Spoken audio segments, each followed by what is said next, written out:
Estamos de volta com o segundo bloco do CB Saúde, que hoje recebe o coordenador do maior pronto-socorro privado do Distrito Federal, Hospital Santa Lúcia Sul, Luciano Lourenço.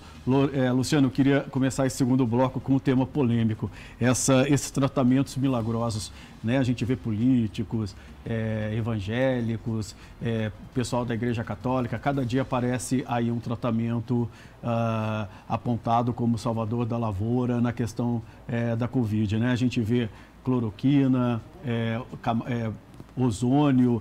Como é que vocês, que são técnicos, que estão no dia a dia, avaliam isso? Bom, Vicente, a gente precisa se posicionar, né? O nosso grupo é um grupo extremamente científico e estudos em que não convencem, né, esses profissionais que dão a vida, né, para que extraiam do mundo científico o que há de melhor. Esses trabalhos acabam nos dizendo que algumas coisas não devem ser instituídas de forma ampla. Então, nós temos algumas drogas, né, que foram estudadas e reestudadas, e hoje a gente já tem tarimba, temos estudos científicos suficientes para dizer o que realmente tem comprovação científica e o que não tem. O problema é que estamos numa pandemia, e a pandemia abre margem, inclusive, orientação, né, dos maiores órgãos brasileiros para que a gente use algumas drogas, ainda que não tenha uma comprovação verdadeira e que convença a sociedade mais científica que nós temos dentro do Brasil. Então, algumas drogas, né, ficam a critério do atendimento individual.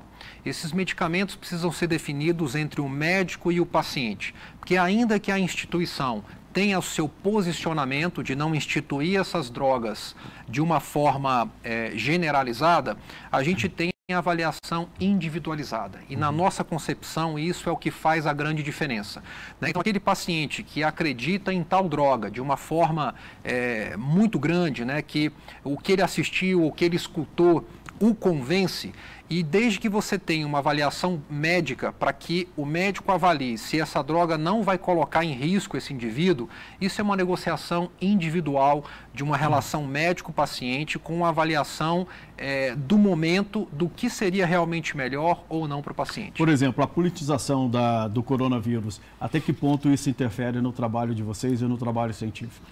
Bom, isso gera mais confusão, né? A nossa postura científica atrapalha muito pouco, porque nós avaliamos dados, né? Nós avaliamos trabalhos científicos que estão dentro de plataformas que nós conhecemos bem, temos um grupo bastante dedicado a extrair as melhores informações dessas plataformas. Então, nós como grupo temos a nossa postura, né? A gente institui o que realmente convence. Mas quando a gente pensa na população, isso gera confusão. E isso faz com que os pacientes cheguem ao pronto-socorro com muitas dúvidas, né? Não está simples, não é simples hoje no Brasil, e falo aqui no Distrito Federal, ser médico de pronto-socorro, atendendo o paciente, né, com essas dúvidas que a politização desses medicamentos e dos tratamentos geram. Mas nós estamos treinados para isso e é a nossa função, né? Alguns pacientes abrem uma consulta no pronto-socorro para tirar dúvidas, né? Ele está tão confuso de tudo que ele escuta e é a nossa função e a gente faz isso com todo prazer, com todo carinho. E ainda tem o Dr. Google. Exato. E tem as fake news, que essas sim são muito perigosas, né? Exato, né? A gente ainda tem pessoas que se prestam, né, a dar informações mentirosas. E é a nossa função, o médico tem isso como juramento, né, de instituir ao paciente o que o faça bem, que é melhor para ele.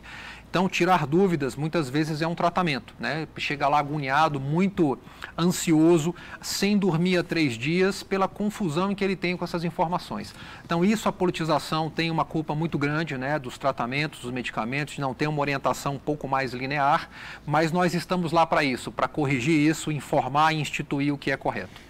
O fato, por exemplo, de você ter essa desinformação é uma das causas de o Brasil vir batendo recordes de morte de casos há 3 meses. Eu olhei os dados hoje, nos últimos 3 meses o Brasil bateu todos os recordes de caso e de mortes, né? Sem dúvida, a gente não ter uma linearidade de tratamento aumenta a chance disso acontecer. Mas é difícil a gente culpar um único item, né? Existem muitas outras vertentes em que precisam ser avaliadas para explicar esse número de mortes um pouco mais alto. A gente tem também a relação que temos um país de população continental, somos mais de 200 milhões de habitantes, em que quando a gente coloca percentualmente, esse número se dissipa um pouco. Então, em termos absolutos, é assustador, né? Quando a gente fala de números para o paciente que está perdendo o seu ente querido, né? Para a pessoa que está perdendo o seu ente querido, aquele ente é 100% dele. Ele não quer saber que aquele ente é 0,1% na estatística. Sim. Então, nós que convivemos com isso e vemos familiares perdendo irmãos, esposa, pais e mães, esses números, sim, são relevantes, é claro que eles nos orientam e a gente nunca quer isso, né? Que esses números sejam, que a gente tenha esse título maior, mas isso é complexo, sem dúvida, essa vertente da desinformação contribui para que essas mortes aumentam, né? A gente não tem uma linearidade de tratamento, mas é muito mais complexo do que abordar um só tema para isso. Por exemplo, o Imperial College de Londres soltou ontem informação de que depois de 3 meses o Brasil, o ritmo de contaminação do Brasil ficou abaixo de 1, ou seja, para cada 100 pessoas com coronavírus, elas contaminam 98. O que isso representa? Dá alguma esperança?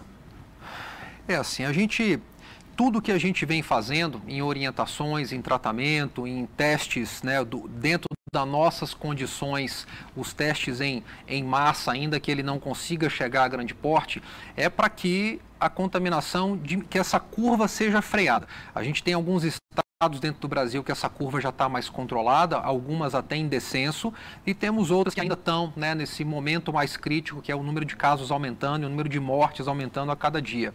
Então, ou seja, os esforços são para fazer com que essa curva se estabilize e prontamente comece a descer. Ainda não dá para sossegar, né? Ainda não dá. Tem estados que estão em ascensão, inclusive nosso Distrito Federal. Você falou da desinformação e a gente está vendo aqui no Distrito Federal o governo tentando mudar a forma de cálculo de mortes, porque ficou assustado que na segunda-feira foram notificadas 66 vítimas da Covid. Por que os políticos insistem na falta da transparência quando os números não são bons? Bom, Vicente, isso é uma questão, né, que a gente precisa ver com olhos de todos os lados, né? Quando a gente pensa na parte científica, isso é muito negativo. Quando a gente pensa na parte econômica, na parte política, a gente consegue que a responsabilidade, né, dos políticos ela é muito maior do que só a parte médica. Então, existem outras vertentes em que eles precisam ver também. Então, o que a gente precisa é cada um dentro do seu rol de capacidade de dar orientações, tratamentos e informações com o intuito de melhorar a qualidade de vida e o número de infectados e o número de mortes, atuar da melhor forma. Então o governo não pode contribuir para a desinformação, né? Porque isso até estimula as pessoas a sair de casa, a não se cuidar e aí vira uma festa, né? Exatamente. Porque como diz o representante da OMS, esse vírus ele não tem problema com o calor, com o frio, o que ele gosta é de gente e gente aglomerada. Aí fica difícil o trabalho de vocês, né?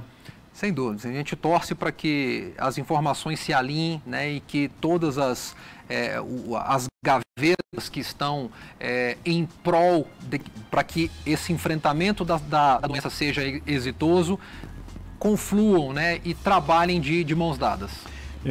Luciano, gostaria muito de agradecer a sua presença aqui no CB Saúde. Infelizmente, o nosso tempo acabou. A gente continuaria aqui porque o papo está ótimo, né? Muito provavelmente quem está nos assistindo está adorando aí as informações que você está dando, mas você já fica convidado aqui para uma próxima oportunidade, tá? O CB Saúde fica por aqui. Lembrando que amanhã tem um CB Agro. Todos os dias temos informações importantes para você sobre política, economia, assuntos do Distrito Federal, saúde, claro, às quintas-feiras e na sexta o agronegócio. Obrigado pela companhia. Se puder, fique em casa, use máscara e até a próxima. Tchau.